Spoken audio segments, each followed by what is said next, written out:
The dreaded weight loss plateau. You stand on the scales and nothing has changed in what feels like forever. You've been following healthy eating habits, tracking your calories, and being physically active, but you still can't seem to get the scales moving. If this is you, you're not alone. It happens to all of us at some point in our weight loss journey.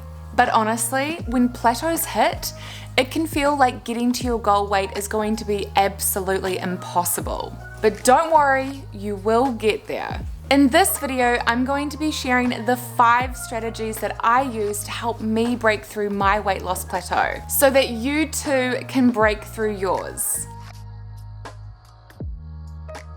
While weight tends to come off rapidly at first, at some point it feels like your weight won't budge. This inability to lose weight is known as a weight loss plateau or stall, and it can be very frustrating. A weight loss plateau is defined as a temporary stall in weight loss for multiple weeks at a row. The key word being there, multiple weeks in a row. If you weigh yourself every day, then you might notice that on some days the scale doesn't move. But that's okay, and that isn't a plateau. If you're weighing yourself and you notice that for a few weeks in a row your weight is not shifting, then you might be entering a weight loss plateau. While this is common, it still doesn't mean that it's any less frustrating.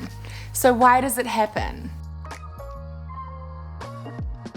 Body weight is more complicated than what we think. Weight is influenced by so many things, internal and external to us. Some potential causes of your weight loss plateau might be too much of a calorie deficit.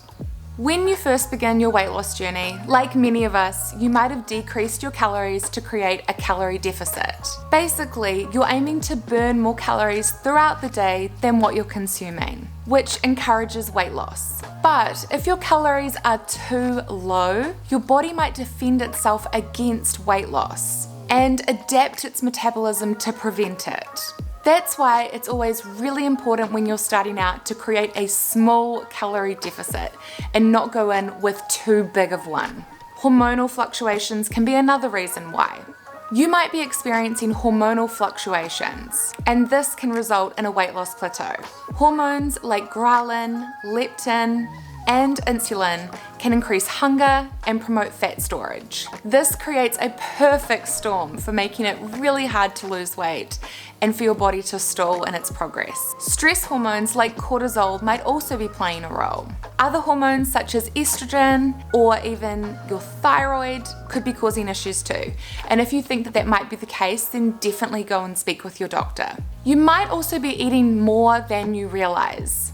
It's really easy to get comfortable with our eating and take a step back from looking at whether or not we're eating what our body needs to achieve its goals. You might have started to let in a little bit of this, a little bit of that, a snack here, a nibble there, and all of that can have an impact on your overall weight loss. This closes the calorie gap, and it can result in weight maintenance rather than weight loss, especially if there's been a decrease in physical activity alongside it. Obviously, you don't want to be eating in a calorie deficit forever. That is definitely not the goal. And don't think like you won't be able to enjoy little bits of this and that from time to time.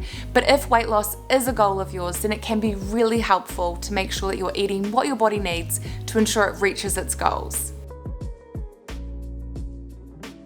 I experienced a weight loss plateau that lasted almost 6 months. When I first started out on my weight loss journey, I thought that losing weight would be super easy. Each week I would lose a little bit, but I was so wrong. At the beginning, that definitely happened. And even though I was making healthy choices and getting regular exercise, a little while in, I experienced my first plateau. I followed a low-carb keto diet to help me lose weight, and that's still the same lifestyle that I followed to this day. When I started eating low-carb keto foods, I remember thinking how amazing it was that I was able to eat such yummy foods and such a variety of foods and still lose weight. But when the scales stopped moving, I thought maybe I'd gotten it all wrong, and that just like every other diet or healthy lifestyle that I'd tried to adopt before, maybe this wouldn't work either. I did something different during that plateau, and I didn't give up. I started focusing on other things other than the scales. I focused on how my clothes were fitting, how I was feeling. I started taking progress photos each week to monitor my progress, and I saw changes. They were little changes, but they were there. The scales don't always tell you the full picture, so that's why it's really important to make sure that you're monitoring your progress with other measures too, like your clothes, how you're feeling, and also progress photos. I also incorporated some other strategies to help me push through that plateau. Those strategies included staying hydrated, tracking my food intake, adding in exercise, managing stress by including in some mindfulness exercises, and eating more non-starchy, low-carb and keto-friendly veggies. Some other things that I did which also really helped me included taking breaks from my calorie deficit. One way you can do this is every fortnight or even once a month, you can eat at your maintenance calories rather than within your calorie deficit. During your maintenance phase, you may not lose as much weight as you want to, but when you switch back into your calorie deficit again, that weight should come off and the scales should start moving again. Remember, we're not supposed to eat at a calorie deficit forever, and that's why breaks from it is so important, to give your body a rest and to replenish things. Alternatively, you might find it helpful to slightly decrease your calories to get the scales moving. And that's why it's important when you start out not to have too big of a calorie deficit, because when you do hit a plateau, you might find that it's helpful to reduce your calories slightly by 25 calories, 50 calories, maybe 100 calories to get the scales moving again before you can then go back to what you were eating before. Some people can also find it beneficial to do a fat fast. One of the most popular fat fasts is also known as an egg fast. I tried this as an experiment for 3 days, and if you want to see what I ate and what results I got, you can check out the video. I'll leave a link to the video in the description box below and also in the cards above. Another strategy is if you're fat adapted and you've been following a keto lifestyle for some time, at least a couple of months, then you might find it beneficial to have a carb up or a keto break. This just means that you'd eat a non-keto meal or a couple of meals over a day or a couple of days, whatever you like. And this could get things moving again. Try not to use this as an excuse though to go crazy and eat all the things. Remember, those foods will still be there. You don't have to eat them all in one go.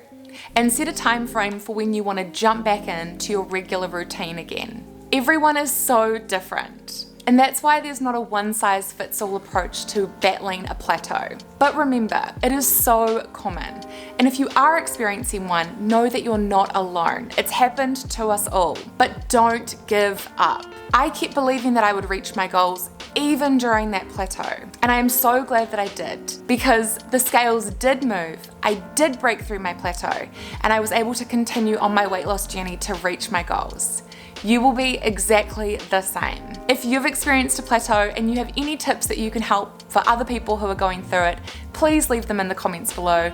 Thank you so much for watching this video, and I'll see you in my next one. Bye!